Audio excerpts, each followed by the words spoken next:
everyone, it's Hailey, and today I'm going to be doing my 2019 reading wrap-up.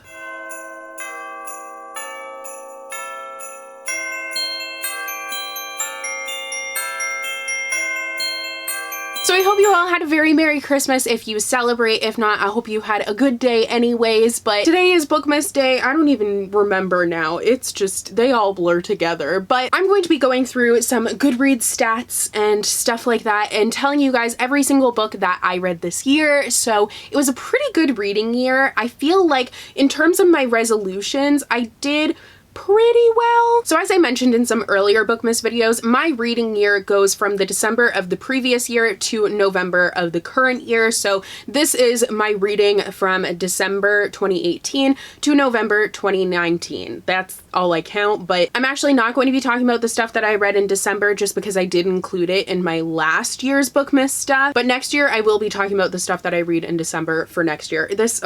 I don't know why it gets so confusing, but oh well. I don't know how else to describe it and not make it confusing. But I am going to be going through my Goodreads stats because I think that's fun. So I set out at the beginning of the year with the goal of reading 52 books this year, and I ended up surpassing that. I read 70 books, which is awesome. So 52 I felt like was a reasonable goal and something that I would be able to surpass, but I just wasn't sure how things were going to go in terms of writing and editing and everything, so I wanted to kind of take it easy, and 52 allowed for me to read one book per week. And there are some weeks where I didn't even read a book, but there are some weeks where I ended up reading more than one, so it ended up evening out to 70. That's also just a very lovely even number to have read in a year. An interesting thing that happened this year is I discovered adult romance, as you guys know, and that helped me really get out of the slumpy mood that I had been in the past couple of years. I feel like I had been feeling pretty sluggish with my reading and frequently experiencing reading slumps, and I think discovering a new genre that I enjoyed that's so easy to read and just light and fluffy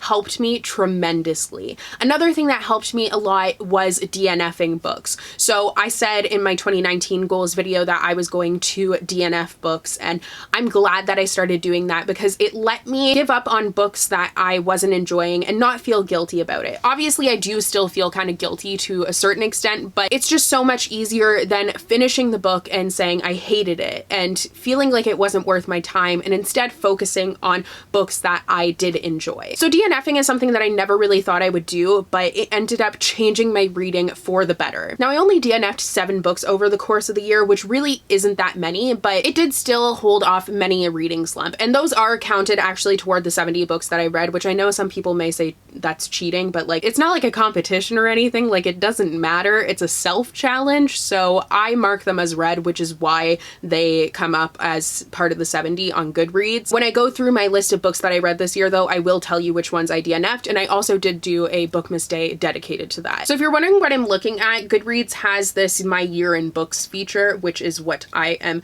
presently looking at. So I read 26,298 pages across 70 books, which is actually way down from last year. So last year I read 32,000 pages across 85 books. So I read less this year, which is kind of surprising, but I'm still happy with what I did read. So the shortest book that I read this year was Every Heart a Doorway by Seanan McGuire, and that was 173 pages. And the longest book that I read this year was actually a reread, and that was Harry Potter and the Goblet of Fire at 734 pages. The most popular book that I read this year is also a Harry Potter book, so Harry Potter and the Philosopher's Stone, which 6 million people also read. And the least popular book that I read was The Forbidden Orchid by Sharon Biggs Waller, which 1,400 other people also read. My average rating for the year was 3.6 out of 5 stars. I'm actually curious to see what my average rating was last year. So it was a 3.5 last year. So I don't know if DNFing is what made a difference there or what. When I DNF a book, I don't give it a rating, so I don't know how that would contribute toward my average rating, but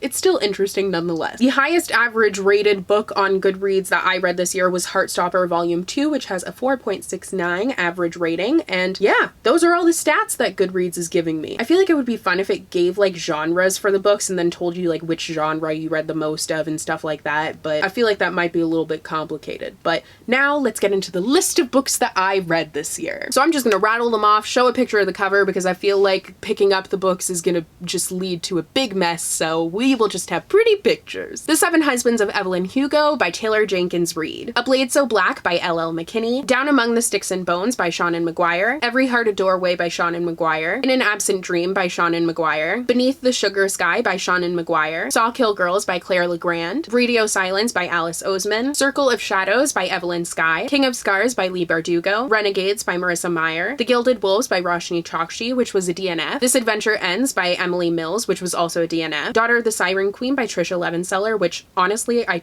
totally forgot that I read. With the Fire on High by Elizabeth Acevedo, Hello Girls by Brittany Cavallaro and Emily Henry, The Geography of Lost Things by Jessica Brody, On the Come Up by Angie Thomas, Daisy Jones and the Six by Taylor Jenkins Reid, A Curse So Dark and Lonely by Bridget Kammerer, Dear Evan Hansen by Val Emick, which was a DNF, The Beholder by Anna Bright, which was a DNF. Apparently they come in pairs. Warrior of the Wild by Trisha Levenseller, Pages & Co. Tilly and the Book Wanderers by Anna James, This Time Will Be Different by Misa Sugera, Josh and Hazel's Guide to Not Dating by Christina Lauren, 99% Mine by Sally Thorne, which was a DNF, The Hating Game by Sally Thorne, The Kiss Quotient by Helen Huang, Field Notes on Love by Jennifer E. Smith, The Princess and the Fangirl by Ashley Poston, Scythe by Neil Schusterman, The Forbidden Orchid by Sharon Biggs Waller, Prince Charming by Rachel Hawkins, Her Royal Highness by Rachel Hawkins, The Unhoneymooners by Christina Lauren, Thunderhead by Neil Schusterman, If I'm Being Honest by Emily Wibberley and Austin Siegeman Broca, Clockwork Angel by Cassandra Clare, I Was Born for This by Alice Oseman, Roomies by Christina Lauren, Love and Other Words by Christina Lauren, Stargazing by Jen Wang, My Favorite Half-Night Stand by Christina Lauren, The Wedding Date by Jasmine Gilroy, Wicked Fox by Kat Cho, Harry Potter and the Philosopher's Stone by J.K. Rowling, Harry Potter and the Chamber of Secrets by J.K. Rowling, Harry Potter and the Prisoner of Azkaban by J.K. Rowling, Red, White, and Royal Blue by Casey McQuiston, Meet Cute by Helena Hunting, Sorcery of Thorns by Margaret Rogerson, Heartstopper Volume 1 by Alice Oseman, Heartstopper Volume 2 by Alice Oseman, The Prince and the Dressmaker by Jen Wang, Harry Potter and the Goblet of Fire by J.K. Rowling, Capturing the Devil by Carrie Maniscalco, Serpent and Dove by Shelby Mahurin, Truly Devious by Maureen Johnson, Spellbook of the Lost and Found by Moira Fowley Doyle, Pumpkin Heads by Rainbow Rowell, These Witches Don't Burn by Isabel Sterling, Circe by Madeline Miller, The Babysitter's Coven by Kate Williams, Before the Devil Breaks You by Libba Bray, Wilder Girls by Rory Power, which was a DNF, Twice in a Blue Moon by Christina Lauren, and Frankly in Love by David Yoon, which was another DNF, which I guess is how I ended my reading year. So those are all the books that I read in 2019 in order of when I read them. I feel like I read a good amount of books and I'm happy with what I read.